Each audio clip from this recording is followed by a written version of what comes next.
Praise lord. ఈ దిన వాగ్దానము కీర్తనలు 118:28. నీవు నా దేవుడవు, నేను నీకు కృతజ్ఞతాస్తుతులు చెల్లించదను. నీవు నా దేవుడవు, నిన్ను కనపరచదను. ఎంత గొప్ప వాగ్దానాన్ని దేవుడు మనకి అనుగ్రహిస్తూ ఉన్నారండి. ఈ దినమున దేవుడు ఏమంటున్నారు అంటే, దేవునికి కృతజ్ఞతాస్తుతులు చెల్లించి మనము ఘనపరచదము అని అంటూ ఉన్నారు. ఎలాగ గనపరచాలి ఆయనకి అని అంటే, మన జీవితంలో ఎటువంటి ఆహార ఎటువంటి కొరత కానీ, అలాగే మన యొక్క జీవితాలలో ఎటువంటి ఆపద కానీ లేకుండా దేవుడు సహాయం చేస్తున్నందుకు ఆయనకి కృతజ్ఞతాస్తుతులు చెల్లించి ఆయనని గనపరచాలి. ఎందుకు చేయాలి అని అంటే, అనేక మంది ఈ యొక్క లోకములో అనేక రకాలుగా ఎంతో బాధపడుతూ, ఇబ్బంది పడుతూ, చాలా వేదనతో, కష్టంతో ఉంటూ ఉన్నారు.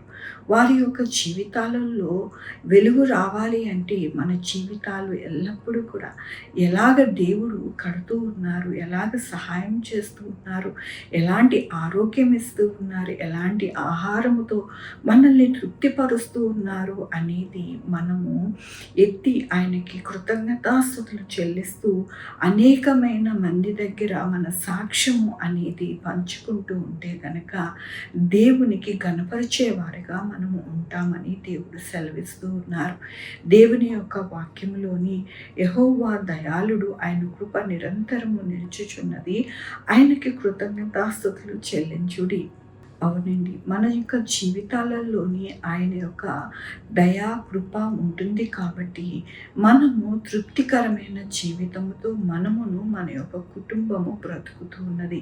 లేకపోతే ఎలాంటి పరిస్థితులు గుండా ఉండేవాళ్ళము మనము ఆలోచించుకుంటేనే చాలా కష్టమైన ఆ యొక్క ఆలోచన ఉంటుంది. కానీ మనము ఈ దినము ఇలాగ దేవుని యొక్క సన్నిధిలో సంతోషిస్తున్నాము అంటే, ఆయన దయాళుడుగా ఉండి నిరంతరము ఆయన కృప మనకి అనుగ్రహిస్తున్నారు. కాబట్టి మనము ఈ దినమున, ఆరాధన దినమున మనము ఆయన సన్నిధికి వెళ్ళి, ప్రభువా చక్కటి ఆరోగ్యం ఇచ్చావు, చక్కటి ఆహారముతో ఈ వారమంతా తృప్తిపరచావు, నా బిడ్డలకి తోడై ఉన్నావు, ఎల్లప్పుడూ కూడా మాకు ఎటువంటి ఆపద రాకుండా మాకు తోడై ఉన్నావు అని ఆయనకి ఎల్లప్పుడూ కూడా మనము కృతజ్ఞతాభావముతో మన హృదయము అర్పించుకుంటే కనుక దేవుడికి సంతోషం. మానవులను సృజించుకున్నది ఎందుకు అని అంటే, ఆయనని ఆరాధించడానికి, ఆయనని స్తుతించడానికి అని వాక్యం సెలవిస్తూ ఉన్నది. కాబట్టి దినము మనము అలాంటి కార్యముతో దేవుణ్ణి మనము గణపరిస్తే కనుక దేవుడు ఆశీర్వాదము మనము పొందుకుంటామని దేవుడు సెలవిస్తున్నందుకు దేవునికి వందనాలు చెల్లిస్తూ ఉన్నాను.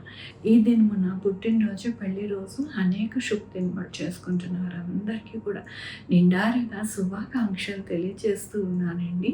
మీ జీవితంలో దేవుని యొక్క ఆశీర్వాదము, ఆయన బహుమానము మీకు అనుగ్రహించునుగాక. ఆరాధించుకుందామండి. యెహోవా దేవా, నా తండ్రి, నా ప్రభువా, నైనా అవును ప్రభువా, మీ యొక్క కృప నిరంతరం మా ఎడల ఉండి నాయన మమ్మల్ని నడిపిస్తున్నది. మీ యొక్క దయ, మీ యొక్క కృపతో నాయన మేము ఎంతగానో సహాయం పొందుకుంటూ నడుస్తూ ఉన్నాము నా ప్రభా. లేకపోతే మా జీవితాలు ఎలా ఉండేవో, కానీ ప్రభా మీరు నాయన మా జీవితాలను మీ హస్తంలో పెట్టుకొని మీరు నడిపిస్తున్న విధానం బట్టి నీకు వందనాలు చెల్లిస్తూ ఉన్నాను. అయ్యా నాయన, నా తండ్రి, దినము పుట్టినరోజు, పెళ్లి రోజు అనేక శుభదినములు చేసుకుంటున్న వారందరికీ కూడా దీవించి ఆశీర్వదిస్తున్నారని మీకు వందనాలు చెల్లిస్తూ ఉన్నాను. మా కొరకు ప్రార్థించమన్న వారిని, వారి యొక్క కుటుంబాలని, వారి బిడ్డల్ని నాయన, వారి యొక్క చదువుల్లో, అలాగే ప్రభు వారి చేతి పనులు, వారి వ్యాపారములు, వారి ఉద్యోగములు అన్నిట్లో నాయన మీరు తోడై ఉన్నందుకు మీకు వందనాలు చెల్లిస్తూ ఉన్నాను. Sugar, BP, thyroid, heart problem, kidney problem, AIDS, cancer, నరాల బలహీనత, పెరాలసిస్, గ్యాస్ట్రిక్ జబ్బులు, ప్రతి విధమైన అనారోగ్యాన్ని తీసుకొని స్వస్థపరుస్తున్నారు. మీకు వందనాలు ప్రభు. ఉద్యోగాలు లేని వారికి ఉద్యోగాలు దయచేస్తున్నారు. మీకు వందనాలు. మంచి పంటలు అనుగ్రహిస్తున్నారు. మీకు వందనాలు. మంచి వాతావరణాన్ని అనుగ్రహిస్తున్నారు. మీకు వందనాలు. నాయన నా తండ్రి బిడ్డలు బాగా చదువుకోవడానికి తోడై ఉన్నారు, మీకు వందనాలు. బిడ్డలు లేని వారికి బిడ్డలు అనుగ్రహిస్తున్నారు, మీకు వందనాలు. 108లో నాయన వెళ్తూ ఉన్న ప్రతి బిడ్డకి నాయన తోడై ఉండి నాయన మంచి ఆరోగ్యం అనుగ్రహిస్తున్నారు, మీకు వందనాలు. నా ప్రభు ప్రతి ఒక్కరికి సహాయం చేసినందుకు మీకు వందనాలు చెల్లించుకుంటూ నా ప్రభు నా రక్షణ యేసుక్రీస్తు పరిశుద్ధమైన నామమున సమర్పించుకుంటున్నాను తండ్రి. ఆమె తండ్రి కుమార పరిశుద్ధాత్మ సదాకాలము మనందరికీ తోడై ఉండును గాక. ఆమె. God bless you.